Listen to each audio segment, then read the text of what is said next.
모든 사람이 죄를 범하였음에 하나님의 영광에 이르지 못하더니 그리스도 안에 있는 성령으로 말미암아 하나님의 은혜로 값없이 의롭다 하심을 얻은 자 되었느니라. 아멘.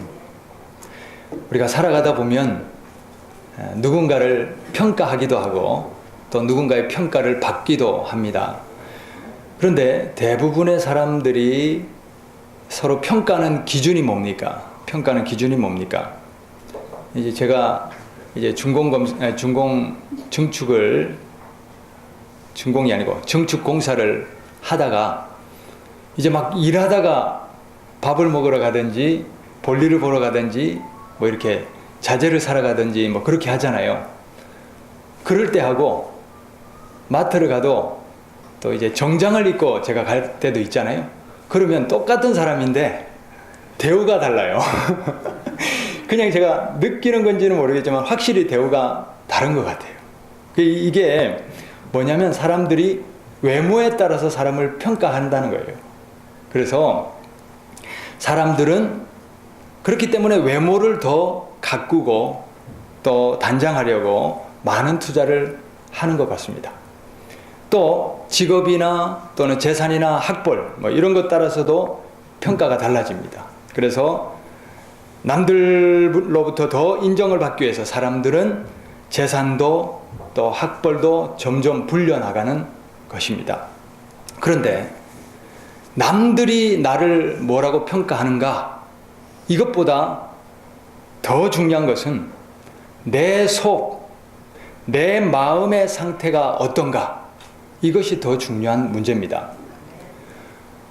마음이 허한 사람은 내 스스로 당당하지를 못하죠. 그래서 남이 뭐라고 하나 여기에 많이 연연합니다. 그래서 남들의 한마디에 삶이 완전히 무너지기도 하지요. 그러나 내 속이 꽉 차 있는 사람은 남들의 시선이나 평가에 연연하지 않습니다. 작업을 하는 사람은 작업복을 입는 것입니다. 그리고 사무직에 있는 사람은 사무복을 입는 것입니다. 의복이 신분의 높고 낮음을 결정하는 것이 아니라 내 마음의 상태가 나를 높이기도 하고 낮추기도 하더라 하는 것입니다. 우리 모두 내게 주어진 삶에 만족하며 당당하게 즐길 줄 아실 수 있기를 바랍니다. 그런 분들은 무엇을 입든 어떤 차를 타든 어떤 직업을 이든 연연하지 않고 자신감 있게 살아가는 인생이 될 것입니다. 속이 꽉 차 있으시기를 바랍니다. 마음이 든든하게 채워져 있기를 바랍니다. 자, 그런데 우리가 남이 나를 뭐라고 평가하느냐, 이것보다 더 관심을 가지고 살아야 할 것은 그것은 바로 하나님은 나를 어떻게 평가하느냐, 그것일 것입니다. 세상에서 부와 권세와 명예를 다 누리고 살았다 한들 마지막 심판대에서 우리 하나님이 나는 너 몰라 이렇게 해버리시면 지옥으로 떨어질 수밖에 없는 인생입니다. 그때는 우리가 천조 원이 있어도 천국은 사지 못할 것입니다. 기회는 지금입니다. 우리는 지금 내 삶에서 하나님이 기뻐하시는 그런 삶을 살아내야 할 것입니다. 그리고 하나님이 잘했다, 좋다, 되었다 그렇게 평가해 주실 수 있도록 살아야 할 것입니다. 그래야 우리가 마지막 심판대에서도 당당하게 천국에 입성하게 될 줄 믿습니다. 그렇다면 나는 하나님 앞에서 어떤 사람입니까? 나는 하나님 앞에서 어떤 사람인가? 우리가 반드시 기억해야 될 중요한 사실이 한 가지 있습니다. 그것은 신분의 높고 낮음을 막론하고 모든 사람은 하나님 앞에서 죽을 수밖에 없는 죄인이라는 사실입니다. 내가 하나님 앞에서 죄인이다, 이 사실을 잊어버리면 세속의 권력이나 명예나 부나 학벌 등으로 나를 과시하고 싶은 욕망에 사로잡힙니다. 하지만 내가 하나님 앞에서 죄인이다, 이 사실을 깨닫고 있으면 비록 그가 대통령이라 할지라도 겸손하게 자기를 낮추고 하나님을 두려워할 줄 아는 사람이 될 것입니다. 우리의 구원은 내가 죄인이다 하는 이 사실을 깨닫고 아는 것에서부터 시작됩니다. 내가 죄인인 줄 아는 사람이 하나님을 찾게 됩니다. 하나님 앞에 겸손히 머리를 숙입니다. 그리고 하나님의 용서를 진정으로 구할 수 있는 사람이 되는 것입니다. 교회도 또 직장도 삶의 자리에서도 내가 죄인이라는 사실을 깨달은 사람들만 모여 있다면 욕심도 없을 거예요. 큰 소리도 없을 거예요. 죄악도 찾아볼 수 없는 평안함이 이루어지게 될 것입니다. 나는 죄인입니다. 하나님의 용서와 사랑 없이는 지옥에 떨어질 수밖에 없는 나는 죄인입니다. 내가 내세울 것은 아무것도 없습니다. 그저 나는 하나님의 은혜를 받아 죽을 죄의 신분에서 겨우 벗어난 은혜 받아야 할 사람일 뿐입니다. 그런데요, 이렇게 죄의 짐을 지고 자폭할 수밖에 없는 나를 위해서 하나님께서, 하늘에 계신 하나님께서 놀라운 은혜를 베풀어 주셨습니다. 내 죄의 짐을 대신 져주시겠다는 것입니다. 내 죄의 짐을 하나님이 다 끌어안으시고 나 대신 희생을 치러주신다는 것입니다. 그래서 찰거머리같이 내게 딱 붙어있는 이 죄짐을 하나님이 떼어주시겠다 하시는 것입니다. 그렇게 하나님이 죄인인 나를 위하여 죄짐을 풀어주신 방법이 무엇입니까? 바로 하나님의 아들이신 예수님이 이 세상에 오셨고, 죽을 죄가 없으신 예수님이 십자가 저 사형틀에서 사람들의 조롱과 멸시를 받으며 돌아가신 것입니다. 예수님의 죽으심은 사형받아 마땅한 한 죄수의 당연한 죽음이 아닙니다. 온 인류의 죄악을 그 몸에 짊어지시고 자기 자신을 속죄의 제물로 내어주신 하나님의 아들의 속죄의 희생인 줄 믿습니다. 마귀는 그러므로 사력을 다해서 예수님을 십자가 지시지 못하도록 방해합니다. 막으려 했습니다. 그러나 예수님은 마침내 도살장에 끌려가는 어린 양처럼 묵묵히 십자가를 향해 나아가십니다. 그리고 십자가에 달려 돌아가심으로 온 인류의 죄와 멸망의 짐을 완전히 하나님의 아들이신 예수님이 끊어주신 줄 믿습니다.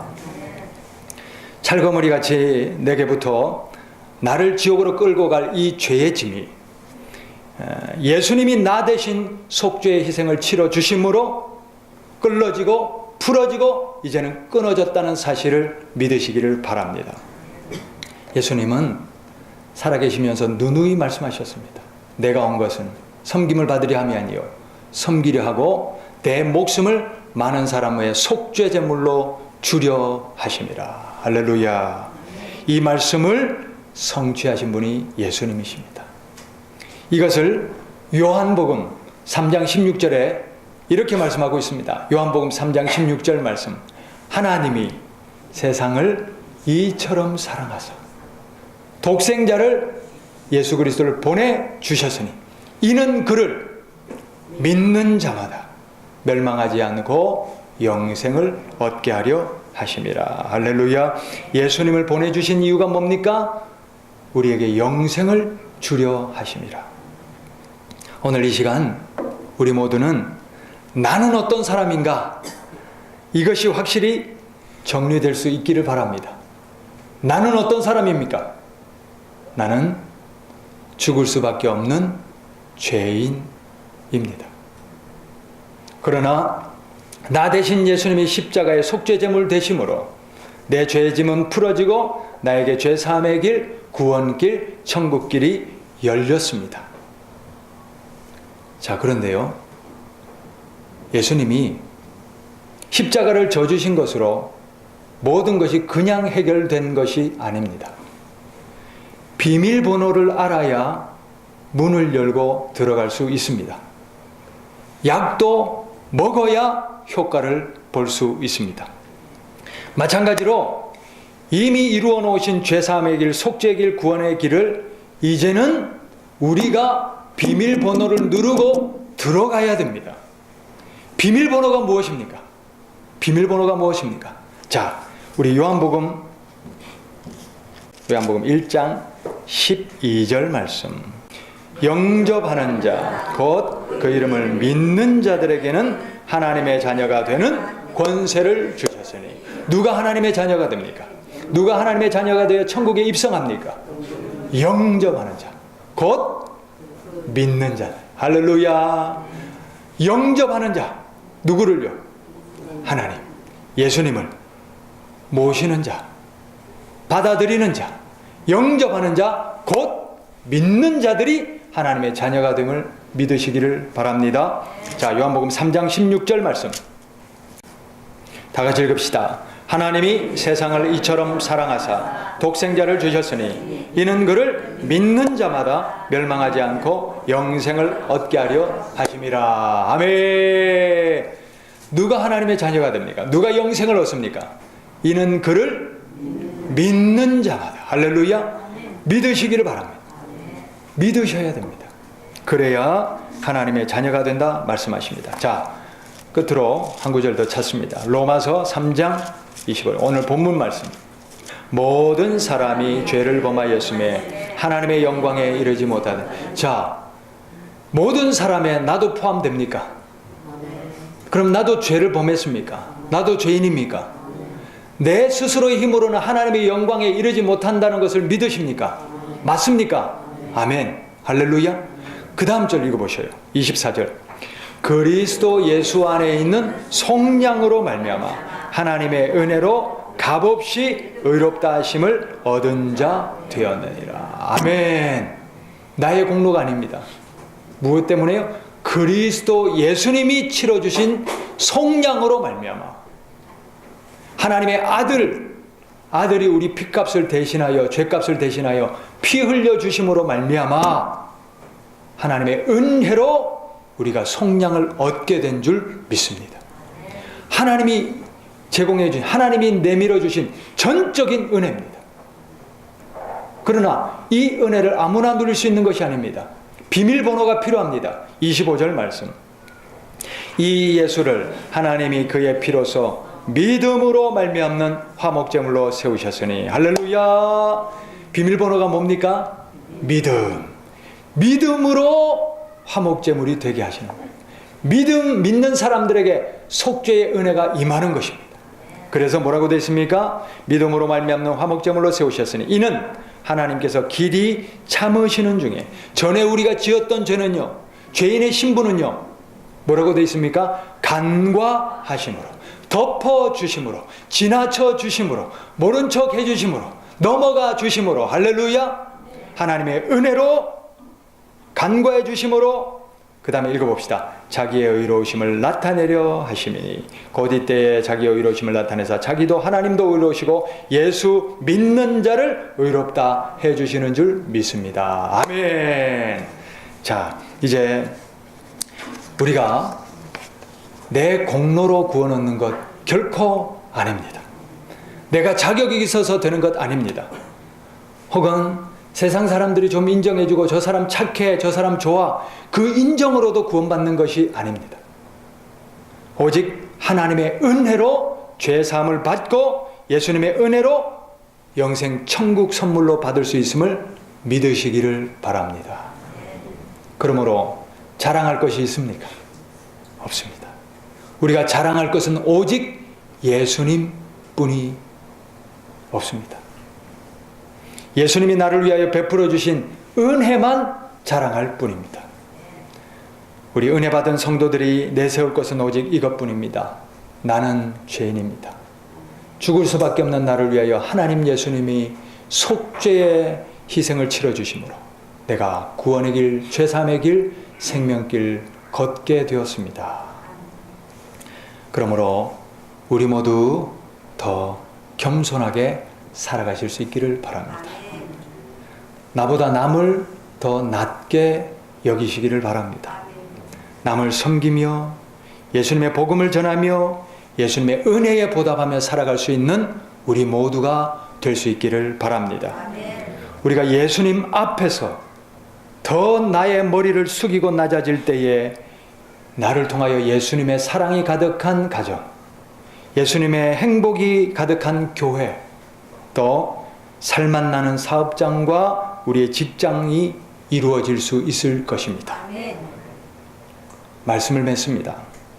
나는 어떤 사람입니까?